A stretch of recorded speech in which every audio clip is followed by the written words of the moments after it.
The Triangle Shirtwaist Factory Fire, 1911. The Triangle Shirtwaist Factory Fire remains one of the deadliest industrial disasters in U.S. history, taking place on March 25, 1911, in New York City. The tragedy claimed the lives of 146 garment workers, predominantly young immigrant women, and uncovered the dire working conditions of an era defined by exploitation.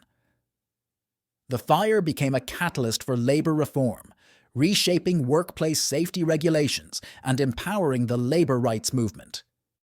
The Triangle Shirtwaist Factory, established by Max Planck and Isaac Harris, was situated on the 8th, 9th, and 10th floors of the Ash Building in Manhattan. Key to the industrial boom, the factory employed approximately 500 workers, mostly young immigrant women and teenage girls from countries such as Italy and Eastern Europe. These women toiled under harsh conditions, often facing long hours, low wages, and little job security. Their tasks involved producing shirtwaists, a popular women's blouse at the time.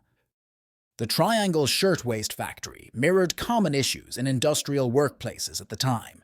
It was notoriously overcrowded and poorly ventilated, leaving workers vulnerable to fatigue and accidents. Safety standards were almost non-existent. Flimsy fire escapes, lack of fire suppression equipment, and locked exits were routine. The latter, intended to prevent theft or unapproved breaks, tragically sealed the fate of numerous employees on that fateful day. The fire broke out on March 25, 1911, at approximately 4:40 p.m. as workers prepared to leave for the day. Sparks from a discarded cigarette or match likely ignited fabric scraps on the 8th floor. The fire spread swiftly through the tightly packed bins of fabric, wooden tables, and oiled sewing machines, creating a lethal situation within minutes. The factory turned into an inferno as the flames surged upward due to inadequate firefighting measures within the building. Existing fire hoses and extinguishers proved useless, while interior stairwells became quickly engulfed. Without proper fireproofing or sprinklers, the workers were left helpless as smoke and flames overtook the building. Pandemonium erupted as workers scrambled for any way to escape. However, doors on the 9th floor, where most workers were trapped, were locked, leaving limited options. With nowhere to turn, dozens resorted to jumping from windows in a last attempt to escape the searing flames. Firefighters arrived quickly, but their ladders and hoses couldn't reach above the 6th floor. Safety nets meant to catch jumpers tore under the weight of multiple workers, compounding the horror. Despite their courage, rescue efforts could not save those on the upper floors. The fire resulted in 146 fatalities, including 123 women and girls and 23 men. Some victims were as young as 14 years old, and many were sole providers for their families. Most died from smoke inhalation, burns, or from falling as they tried to escape the inferno. The loss of life was crushing and left families and communities in deep mourning. News of the fire and the sheer scale of the tragedy sparked national outrage. First-hand accounts described heart-stopping images of fiery silhouettes leaping to their deaths, leaving a lasting impression on the public. During the aftermath, more than 350,000 people joined a funeral march through New York City, mourning the victims and demanding change. Their grief and anger coalesced into a collective resolve to ensure such a calamity would never happen again.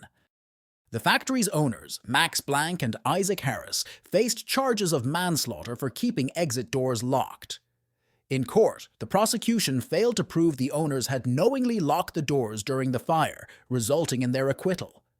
Later, however, a civil court fined them $75 per victim, a paltry sum compared to the magnitude of their negligence. Though the trial ended in their acquittal, the fire spotlighted factory conditions and rallied support for workers' rights. Labor organizations like the Women's Trade Union League, WTUL, and International Ladies Garment Workers Union, ILGWU, gained momentum, recruiting members eager to fight for better treatment, fair wages, and safer environments. The tragic loss became a rallying cry for expanding labor protections, particularly for young women laboring in sweatshops. Subsequent advocacy led to the establishment of the New York Factory Investigating Commission, which introduced over 30 new laws reforming workplace conditions. These laws mandated fire safety measures such as fireproof stairwells, sprinkler systems, unlocked emergency exits, and regular fire drills. This marked a turning point in U.S. labor policy, holding employers accountable and empowering authorities to enforce safer working standards. The fire galvanized the labor movement in unprecedented ways. Organizations like the WTUL and ILGWU pushed for collective bargaining rights and greater legislative protections. The recognition of worker exploitation fostered a new societal focus on defending human rights over corporate profits. As harrowing as it was, the Triangle Shirtwaist Factory Fire became a galvanizing symbol of the fight for workers' rights and social justice. Its legacy serves as a warning against greed-driven disregard for worker well-being. Labor unions and advocates continue to reference the event as a cautionary tale about the dangers of prioritizing profit over safety. The victims of the fire are honored annually with memorial services at the original site. In 2003, a plaque was installed at the now New York University building to commemorate their sacrifice. These remembrances, while solemn, underscore the enduring importance of the hard-won reforms stemming from their tragic deaths. The Triangle Shirtwaist Factory Fire cannot be understood in isolation. It occurred during an era of intense industrialization, where sweatshops flourished due to lack of oversight. Immigrant workers were particularly vulnerable to exploitation, as employers capitalized on their desperation to earn a living. The broader issues of exploitative wage systems, workplace hazards, and poor urban housing only magnified the tragedy's impact. Although significant reform was achieved after this tragedy, the lessons of the Triangle Shirtwaist Factory Fire endure. Modern industries, particularly in global manufacturing hubs, continue to grapple with unsafe conditions reminiscent of 1911. It serves as a grim reminder that governments, corporations, and individuals must remain vigilant to protect workers and extend safety standards worldwide. The Triangle Shirtwaist Factory Fire was a heartbreaking and preventable tragedy, prompting widespread introspection on the treatment and rights of workers. The deaths of 146 individuals, many young immigrant women, cast a somber spotlight on the grueling realities of industrial labor and the negligence of profit-driven workplace practices. Nevertheless, their loss was not in vain. The public's response ignited reforms that dramatically improved safety regulations and laid the foundation for the contemporary labor movement. The worker safety standards and labor protections we know today were shaped by their sacrifice. Even now, the legacy of the Triangle Shirtwaist Factory Fire reminds us that justice, dignity, and human lives must always outweigh the pursuit of profit.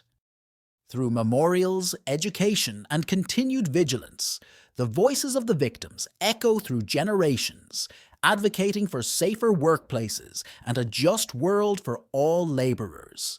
Their story remains a call to action, ensuring their memory translates into ongoing change.